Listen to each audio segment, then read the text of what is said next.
afternoon, everyone, and welcome back to the Employ Baltimore show, where we highlight a variety of businesses in Baltimore City that are now hiring.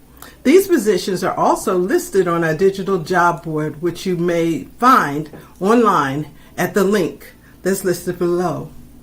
Please also comment, like, and share this video on your Facebook pages to help your family and friends who may need a new job or training for their career change. I am Deirdre Moore-Durant, one of the hosts for this session. I am a business service representative with MOED. I collaborate with businesses to help them find quality and qualified job seekers.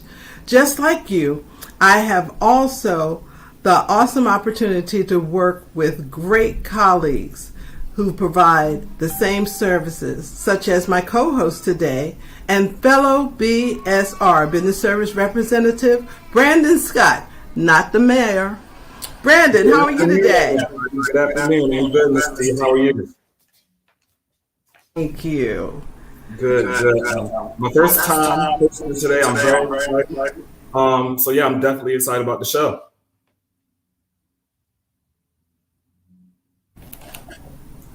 Brandon, tell them a little bit about yourself. Okay. So I've been a BSR for about 3 months now, so it hasn't been that long. So I also collaborate with different businesses and job seekers as well. Honestly, coming from the employer and HR side is definitely been an eye-opener for me.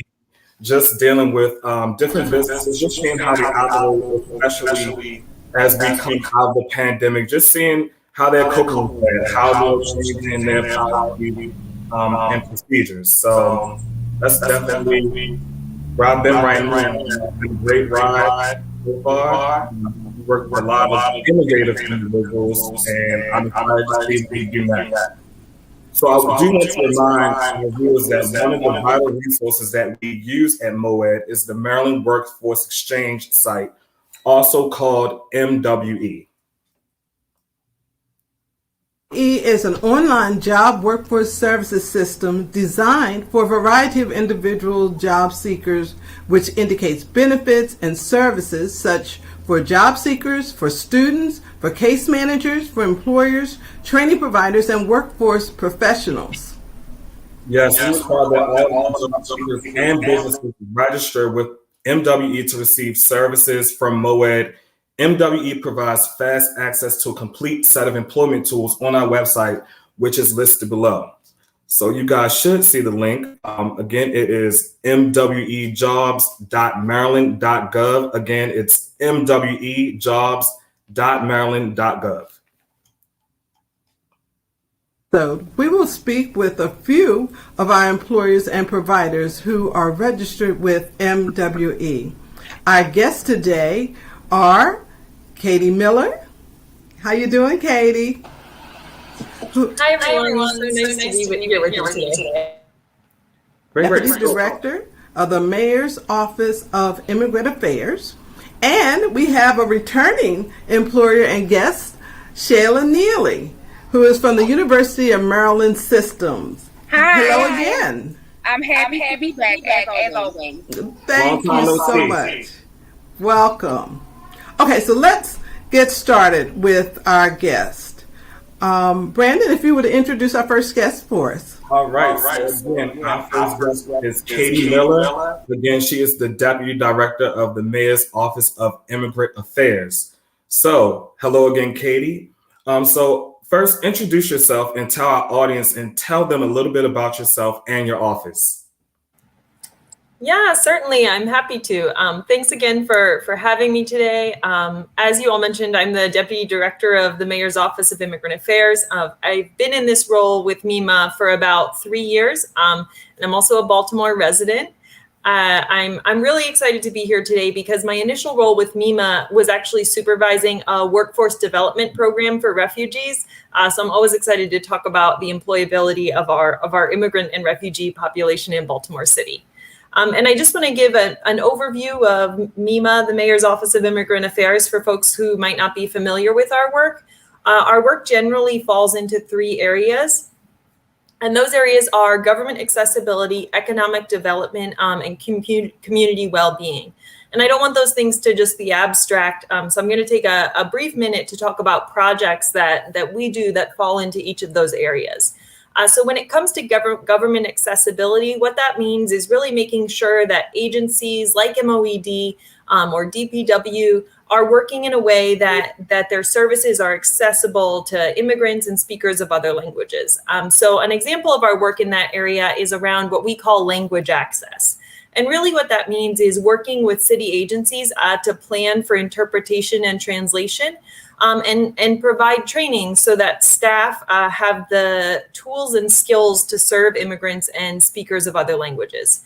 MOED was actually part of our first cohort of agencies that we assisted. So I know a lot of your staff are trained and prepared to serve a speaker of another language who might also be seeking a job. And the reason that language access is actually so important, and I always like to emphasize this, is because speakers of other languages are actually what we call a protected class. So many of you are aware that the Civil Rights Act of 1964 protects individuals on things based on things like race, sex, and religion. But national origin is actually also mentioned in the Civil Rights Act of 1964. And that means that speakers of other languages have the same rights as everyone else to receive services. So another area we work in, I mentioned, is economic development. And MEMA has been doing a lot of work, as we all have, which is why we're virtual now, related to COVID-19. So part of our work has included supporting businesses that have been impacted by COVID-19. And we've partnered with the Baltimore Development Corporation, BDC, and the Latino Economic Development Center, LEDC, as well as a network of bilingual volunteers that MEMA is really fortunate to work with. So we were able to assist business owners in applying for the multiple rounds of business assistance grants that BDC offered. And the final area where MEMA focuses its work is community well-being. So every year we publish a welcome guide, which is available at mema.baltimorecity.gov/WG. And you can download that in the city's top 5 languages, which are Spanish, French, Mandarin, Korean, and Arabic. And it's really a guide for newcomers to help them navigate city services and identify additional resources.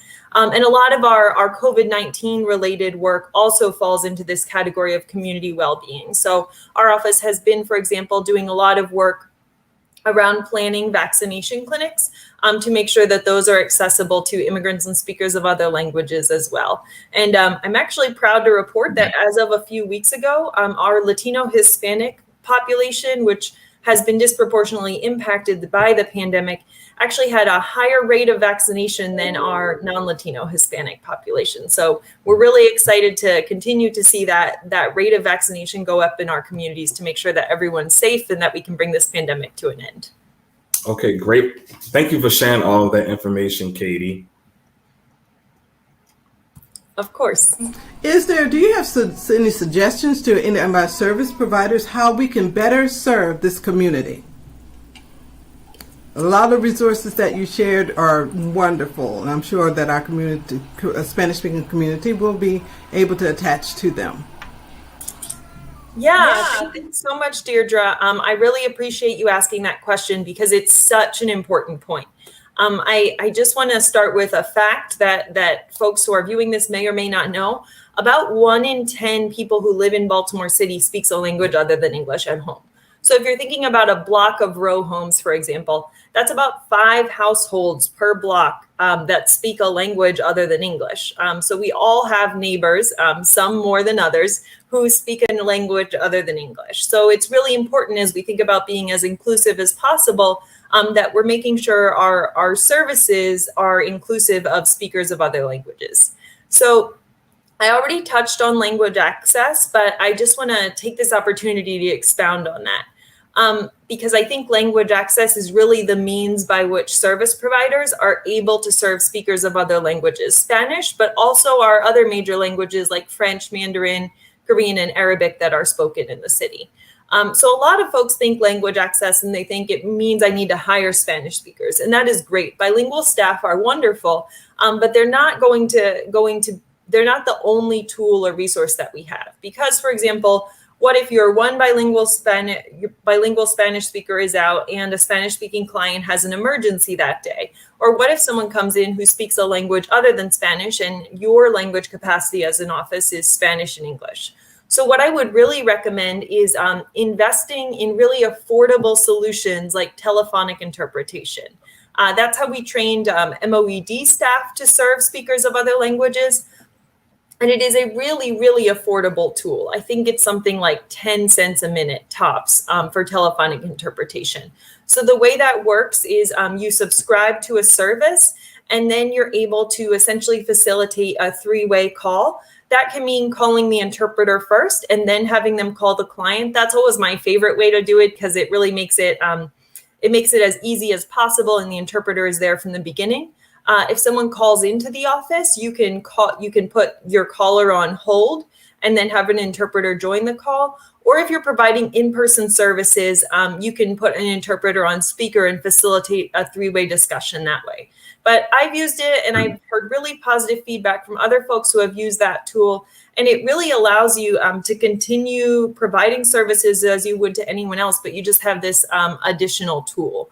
I would also recommend that folks take a look at lep.gov. LEP stands for Limited English Proficient.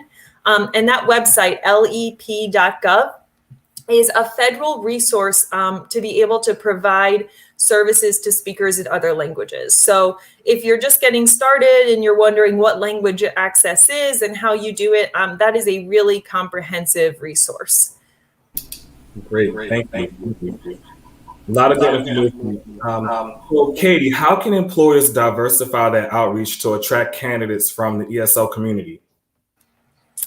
Yeah, certainly. Another great question that I'm happy to answer. So I will say something that we've seen during the pandemic. I mentioned that unfortunately, our immigrant community has been disproportionately impacted by COVID-19. But if there's something good that's come out of that, it's that the need to serve this population has really become salient and pronounced and front of mind for a lot of folks. So we have seen high demand for bilingual candidates.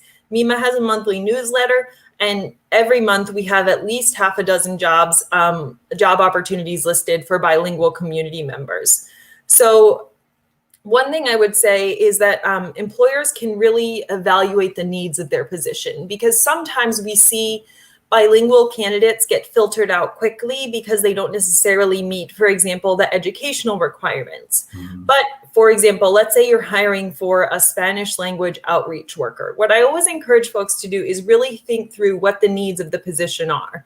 Do you need someone who can connect effectively to the Spanish-speaking community and is a well-connected, well-networked person?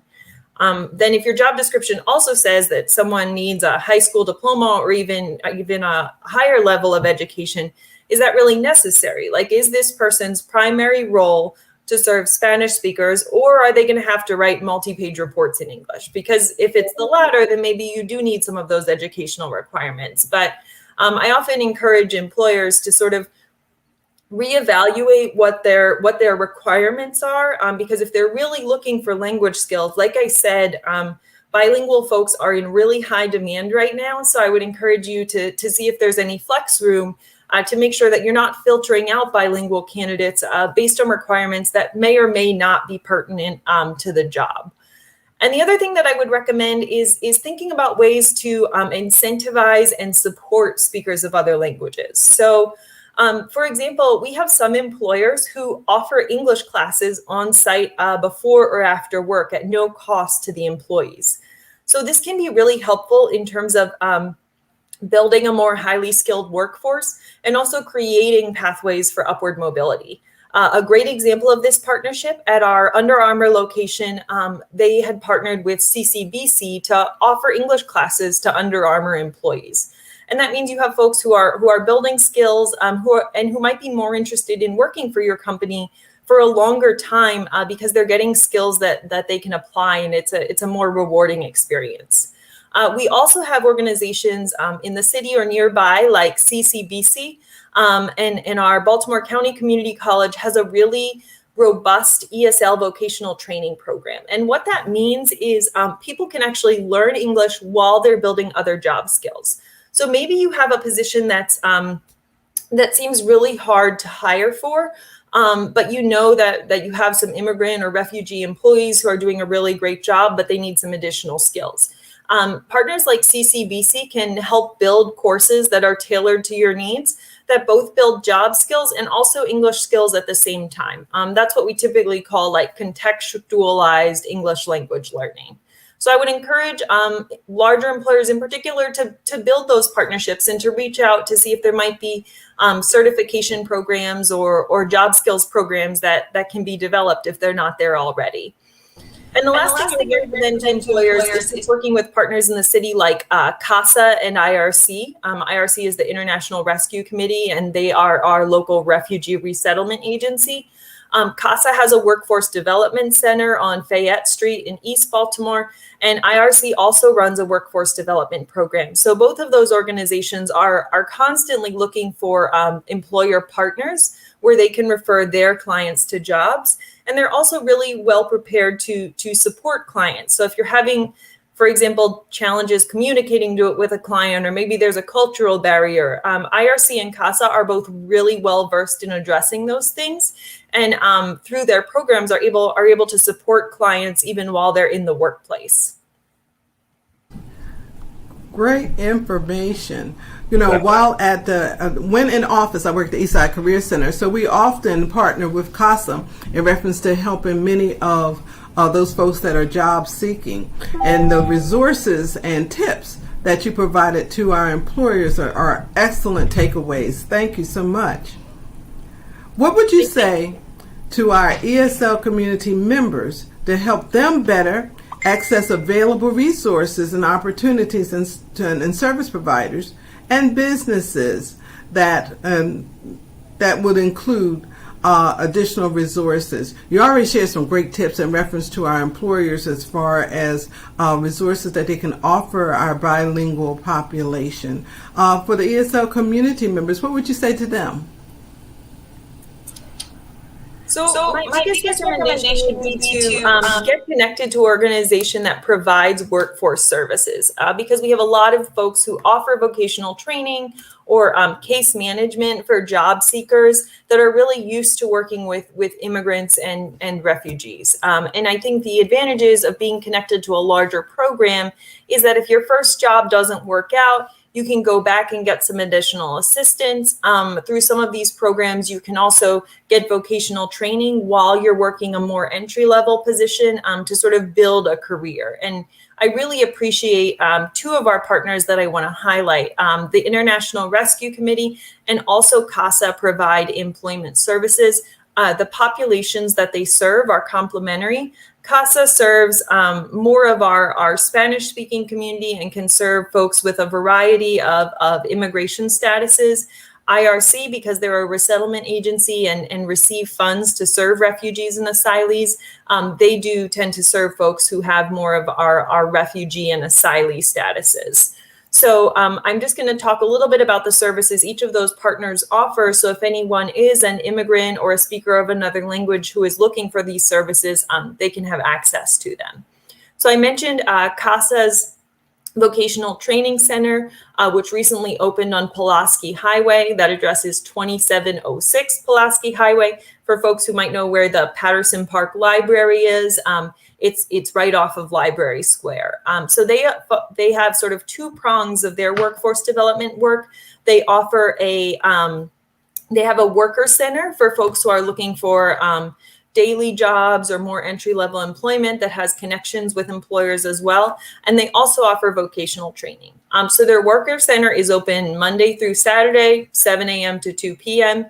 You can just go to the address, which was just displayed on the screen, 2706 Pulaski Highway, or you can call the worker center phone number.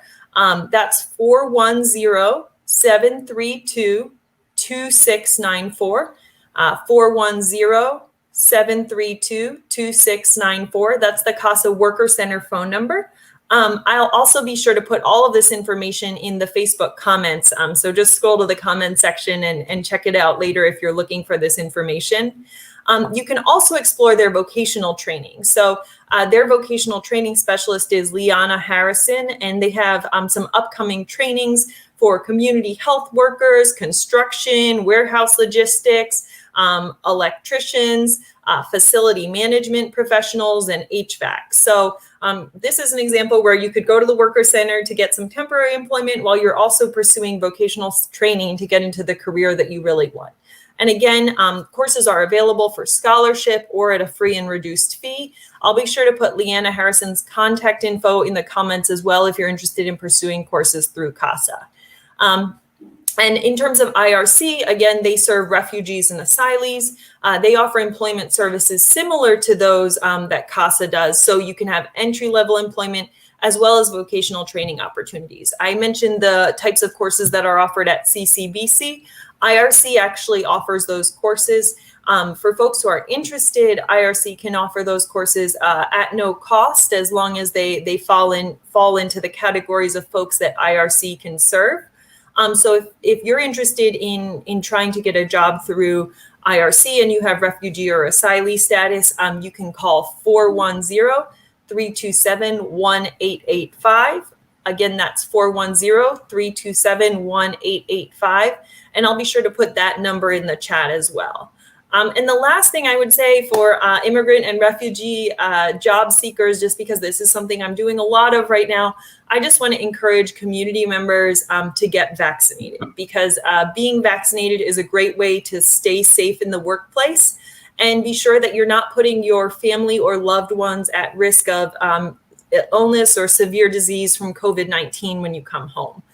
So we can take care of our families by being safe in the workplace. And right now, workplace safety means being sure that you have that vaccination. Both IRC and Esperanza Center are partners that we have in making appointments for speakers of other languages. So I'll also be sure to put their hotline contact info in the chat for folks who need assistance in another language to make a vaccine appointment. So I hope that's been useful in terms of what immigrant and refugee job seekers might need to do, and resources that they have at their disposal. Great. A lot of great information, Katie. Thank you again so much for joining us today and sharing more information about the Mayor's Office of Immigrant Affairs. Ms. D, did you have anything to say? Well, we'd just like to thank Katie for all those wonderful resources, both for our employers as we look to diversify our work environments, as well as who you contact if you need some help in our bilingual community, not just Spanish speaking, but anyone that needs help in interpretation resources. And most certainly do think of Mayor's Office of Employment Development as you go forward in reference to both your employment support services, as well as employers are looking for some great people. Thank you so much, Katie. A lot of great information you shared with us today. Thank you so much for your time. And for folks who are interested in any of the resources that I mentioned, like I said, I'll be sure to populate the comments with lots of links and phone numbers that folks are welcome to pursue. Great. Thank you. Bye-bye. Thank you. All right, folks, remember to just click like and share because there some great resources were shared today, and you might need folks that would utilize that information. Do know that this information is on our Facebook Live, so if you missed this broadcast today, you just go back and review any other broadcasts we have done previously. Okay, now we have someone that's been here often. Within the month of June, with my industry is healthcare. So we've been targeting many of our healthcare providers and employers and trying to match some great associates with those particular hospitals, healthcare facilities, etc. So my friend and partner, we have Shayla Neely returning to us again today, and we'll welcome you back as our second guest for today's show. Shayla is from the University of Maryland Services and Systems. Great. Welcome back, Shayla. Thank you for having me. As always, I'm happy to be here and help any way that I can. Definitely. So let everyone know a little bit about yourself, your roles, and information about the company. Okay, so I'm Shayla Neely. I have been working for University of Maryland Medical Systems since it's been almost 3 years now.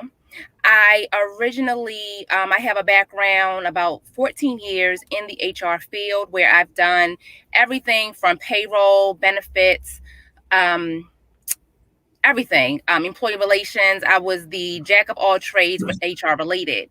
Um, After being with a company for about 7 years, I was laid off and became a job seeker. So one of the reasons why MOED is one that is very near and dear to my heart is because I was a job seeker through MOED for a couple of years, and it was my honor to work with MOED as a recruiter for the University of Maryland. University of Maryland, my roles are administrative positions, entry level, admitting specialist positions, unit secretary roles.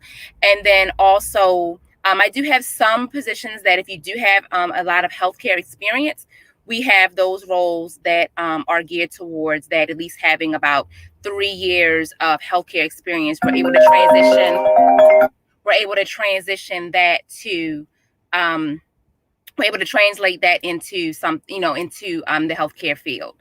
So that's pretty much it for Maryland.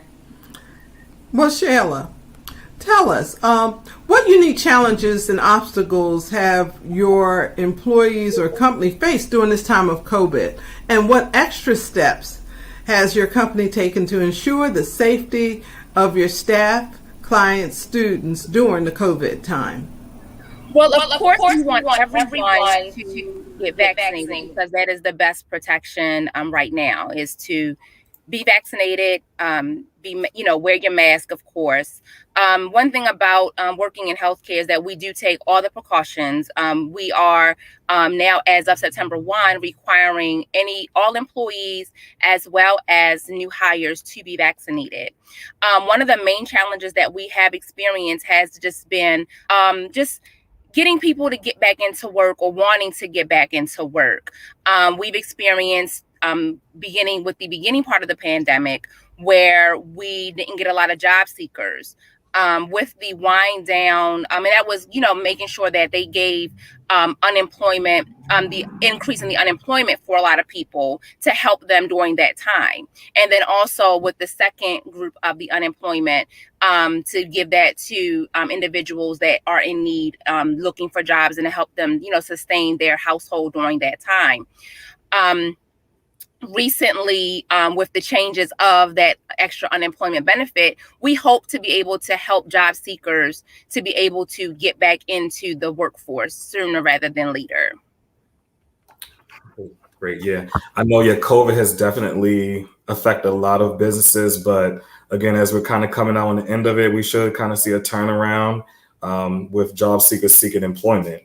So, Shayla, what positions are you currently seeking to fill with your company? You kind of already touched on that, but just kind of tell the audience again what types of roles you're seeking to fill with your company and how many positions. And again, in addition to that, do you have any part-time? Are they full-time or part-time or both? We have both. We have full-time and part-time opportunities. We have unit secretary opportunities, which is our very entry level. You work on the unit. Some units are faster paced units. Some units are, slower paced.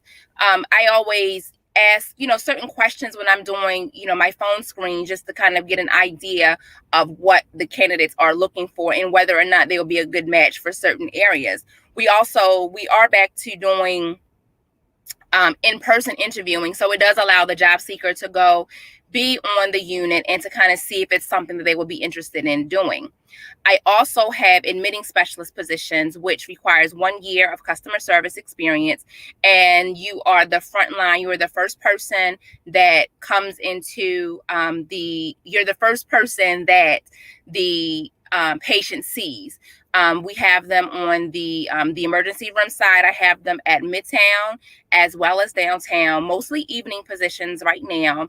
I also have some opportunities at our Baltimore, Washington location, which is in Glen Burnie. I always still mention those as well because, a lot of people don't have transportation, so they rely a lot on public transportation, which is great.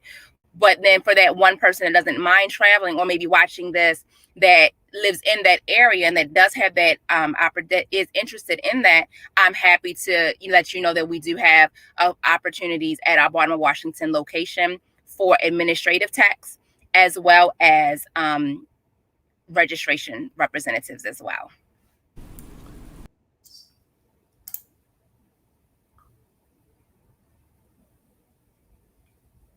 All right.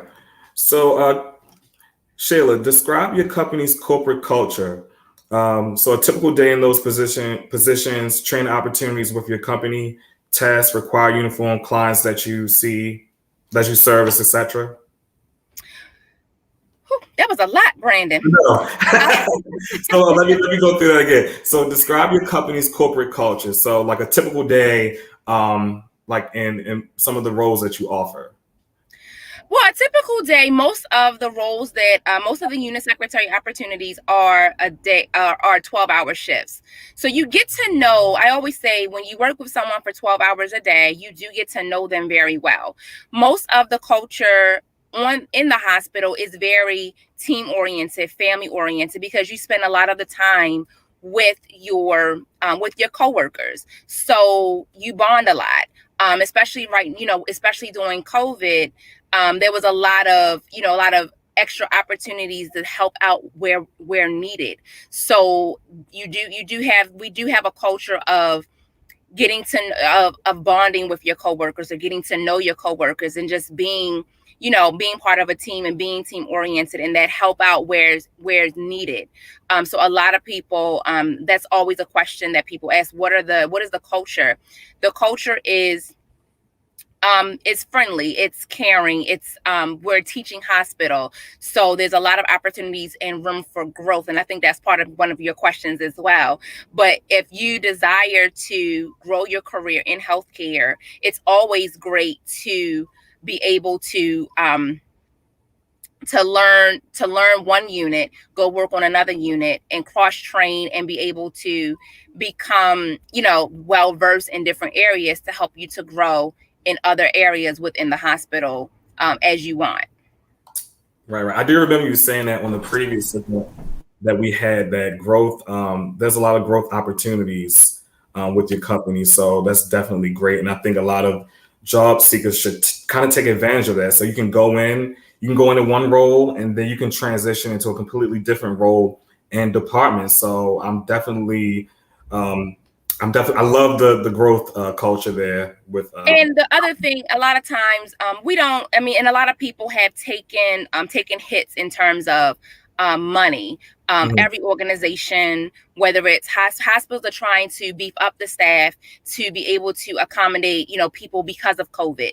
So there's not necessarily a lot. There's, the positions are very entry level, but I always explain to people that if you can get in entry level and just grow your way up, even if it's not one of my opportunities, we have a lot of opportunities in other areas. We offer the tuition reimbursement, so you're able to go to school, get reimbursed for going to school, and be able to just grow your career in healthcare. It's always, it's not always, starting.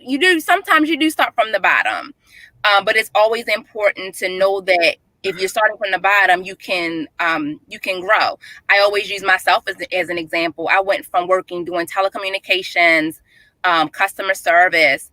I've done everything, retail, everything you can imagine. But I had to get that experience to get into HR, and I was originally turned down for the position at my first HR job, and she called me randomly and said, "We want you for the role." And I probably know better now, but I said, okay, yes, I have to have this job, and I took it, and was able to get the experience that I needed to be able to sit here and talk to everyone today. Right. And also be able to just explain that even that job I did, my position was eliminated and I was laid off, but it did allow me the opportunity to enhance my skills, work in other areas of HR, and then, realize what it was that I wanted to, to do, which was, of course, help people get jobs, which is being a recruiter. Right. Okay, so I have a follow-up question, and then I want to hear from Ms. D. So, are any of your positions background check friendly, And what advice would you give applicants that have background issues? Well, we work with a lot of programs that do assist with background checks. Our coordinators are aware of some of the background challenges that some job seekers may have. One of the things that I push very hard on that is a non-negotiable that we cannot change in any way, shape, or form is the drug test. You do have to pass the drug test. We're not able to, there's no wiggle room around that at all for the onboarding process. I always say, if you're a serious job seeker, just know that we do drug tests, and let's take that for what it is. If you have to make changes, we do drug tests. That's not something that we are able to make exceptions for. The background, yes, because we recognize that people do have background challenges, and the goal is for everyone to get a job and to be to get a job and to thrive in society. So we do have provisions for the background, but definitely my thing I always say is we do drug tests. Okay. Thank you, Sheila. Well, number one, just want to thank you and your company for considering our justice-involved job seekers, that they can get and receive second chances. So we thank you and your company for allowing those opportunities. Absolutely. Can we talked a little bit about the culture. We talked a little bit about the positions that are available, and most certainly, thank you for sharing the opportunities of promotion and advancement, because we all didn't start our jobs making top dollar. We were promoted and elevated to would have loved to, but let's be real, so that you have an opportunity and a pipeline for people to grow within salary and positions, and offering the educational component, which is important. What would you say are overall the qualifications and soft skills a successful candidate need to have in order to exceed in their positions and with the company? I look for people who have great personality, that are excited about work, because one of the things is that you're working with patients, and patients come to the hospital. They don't want to be at the hospital, but you want them to not have a bad experience. So I always say, I look for people that have great customer service skills. We can teach you to use our systems. We can teach you, the ins and outs of the day-to-day of the hospital, but we can't necessarily teach those soft skills of being able to, have a great personality. We want people that, are excited to come to work. Even if, even if it is a hospital, even if someone comes in and they have, a really dire situation, just being able to show empathy, to be sympathetic, empathetic, having a great personality, and being able to, to just, just to be there and be supportive of whatever their situation is. Okay, great. I like this next question. So, Shayla, can you give us an example of a success story or a stellar employee who currently or formerly works for you?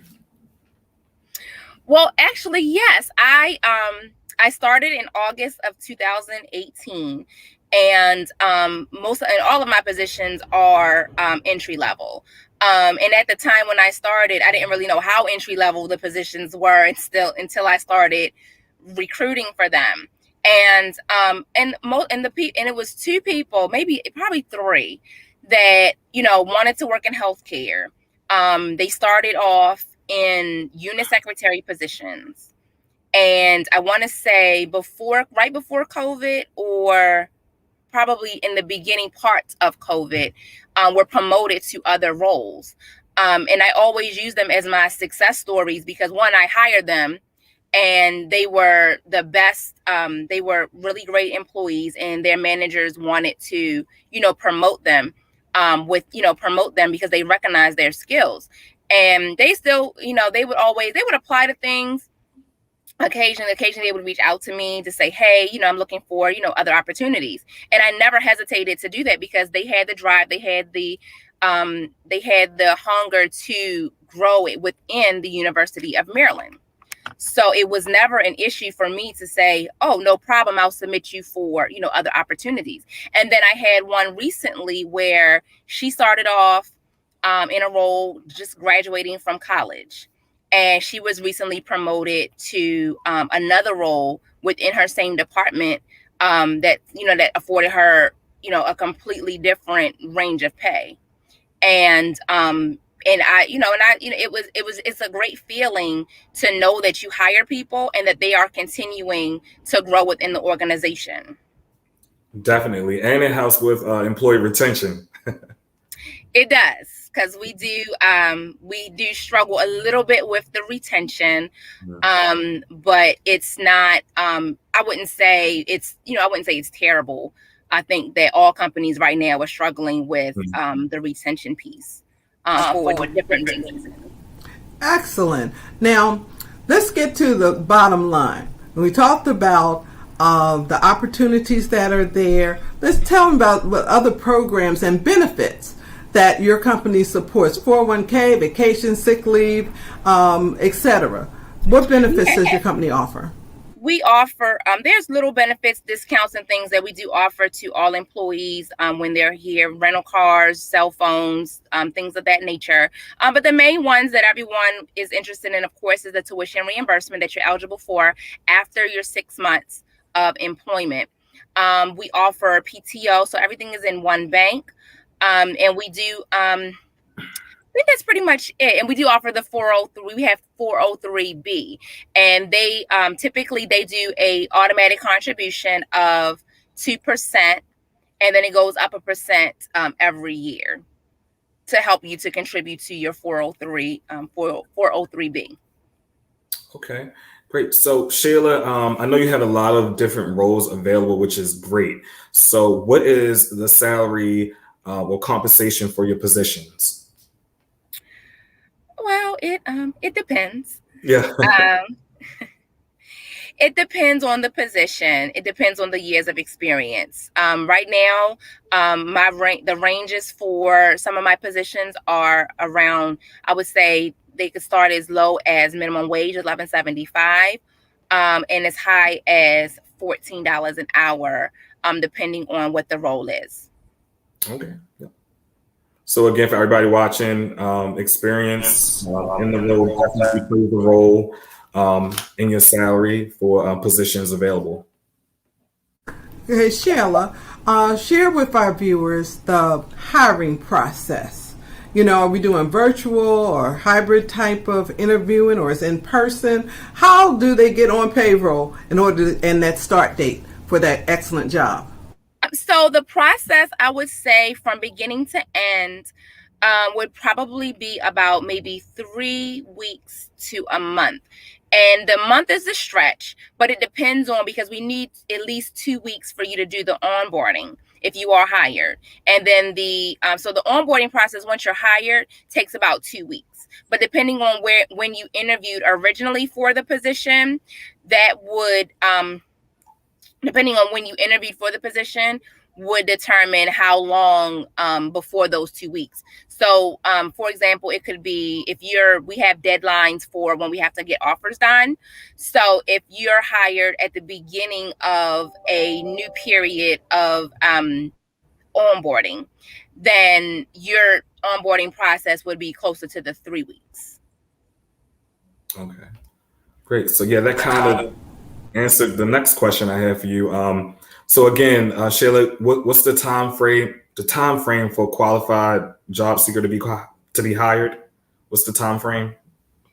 It's definitely between about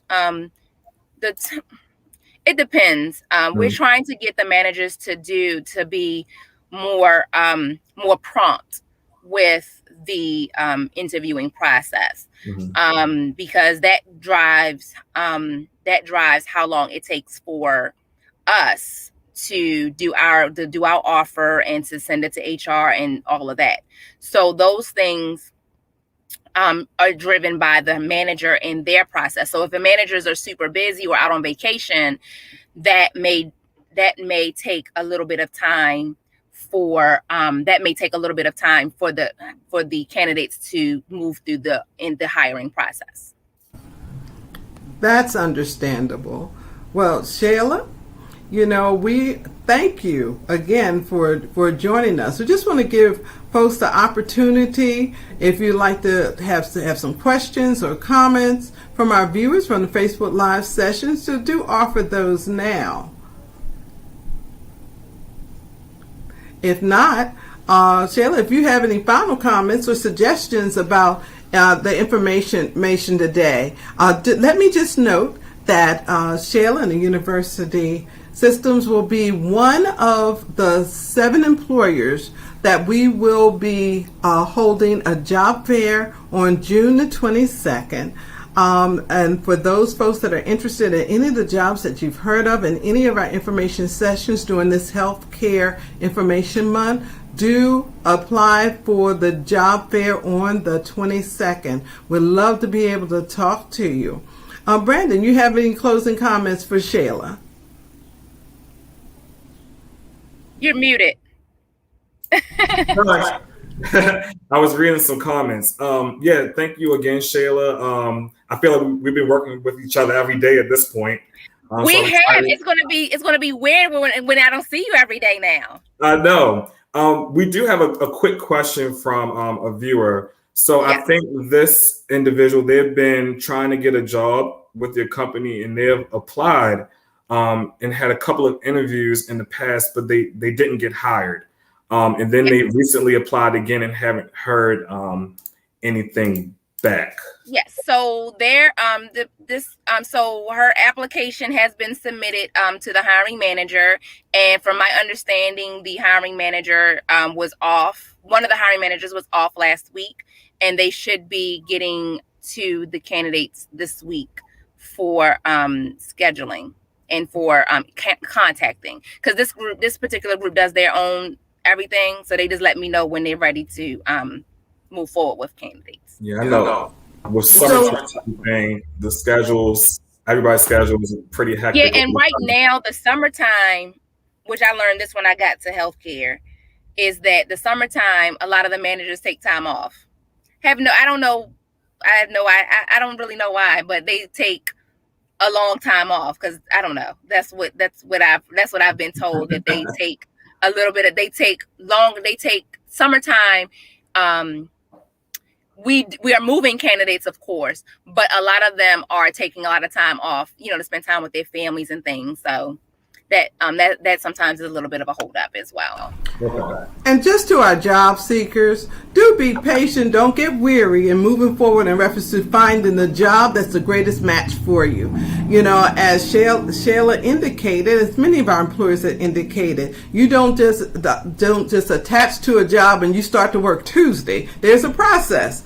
They have to most certainly have to make sure the interviewing screenings is done, the background check, and also the physical. They have to refer your information to the prospective hiring entity that needs to review that and make some decisions. So do be patient and continue to look for jobs that's a good match for you. And as Shayla indicated, it's about a 3-week time frame. Folks will be getting back to you. But in the meanwhile, we have additional job opportunities that are posted through the Mayor's Office of Employment Development. Start post for those opportunities too. Even though I know there's a wish job that you want, you apply for the jobs that you have the capabilities to be able to succeed. You never know where that next opportunity will come from.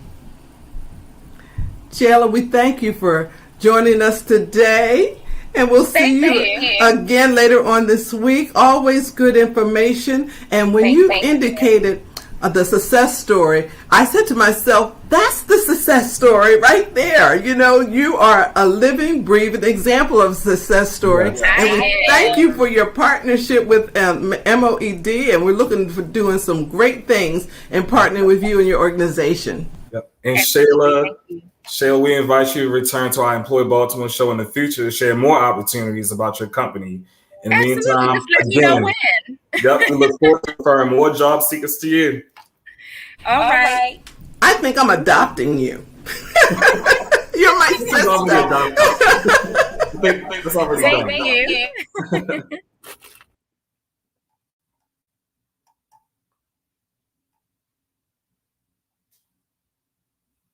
Oh, Miss D, you're on mute. Thank you.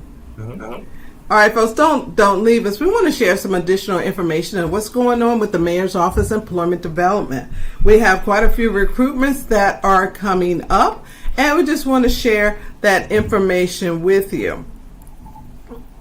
We have companies that are looking for drivers, and we will be showcasing that on one of our recruitments. We also will be featuring employers and community partners that we hope will attain some valuable knowledge for training and also future job opportunities.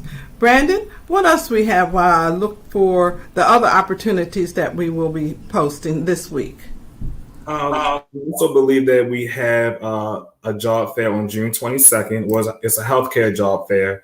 So just make sure if you're interested that, again, you are in NWE and you fill out the registration so you can sign up for that event as well. Going back to the event that we have tomorrow for the transportation event, that is actually tomorrow. You can follow up with one of us. My email is bscott@oed.com if you want to get more information about the transportation event that we are holding tomorrow.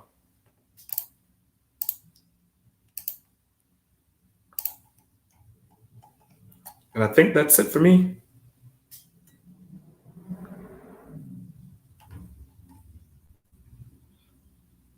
Ms. D, you're on mute.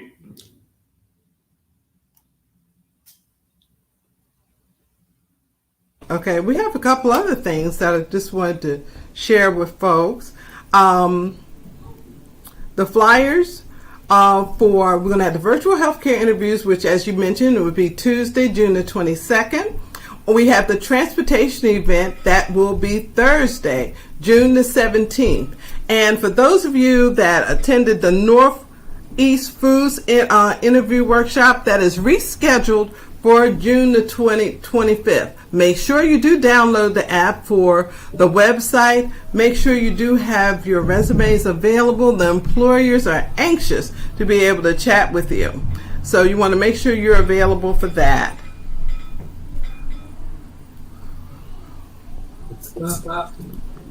So good stuff. Okay, so in addition, we do have excellent opportunities that are available at the Mayor's Office of Employment Development. We thank you again for sharing with the Employ Baltimore here at MOED. We want to make sure that you do sign in for future workshops that are available, because we are here as business service representatives. My name is Deirdre Moore Durant, and I have Brandon, not the mayor, who have shared and co-hosted with us today. Great. Again, if you are a business owner that is currently hiring or a training provider, you want your business to be featured on a future episode of the Employee Baltimore Show, please email my big brother, Marvin McKinstry, at mmckinstry@oedworks.com. He will gladly schedule you for a future virtual session. Okay, we are business service representatives. And we're the Baltimore City Mayor's Office of Employment Development. So join us the next time for our Employee Baltimore show, where we highlight more businesses in the Baltimore City that are hiring. Our mission is to employ Baltimore, where we're here to help you get a job and build a career. Have a great day. Thank you all. Brandon, good working with you today. You as well, Ms. B. All right. Goodbye until the next broadcast. Thank you. Have a great day.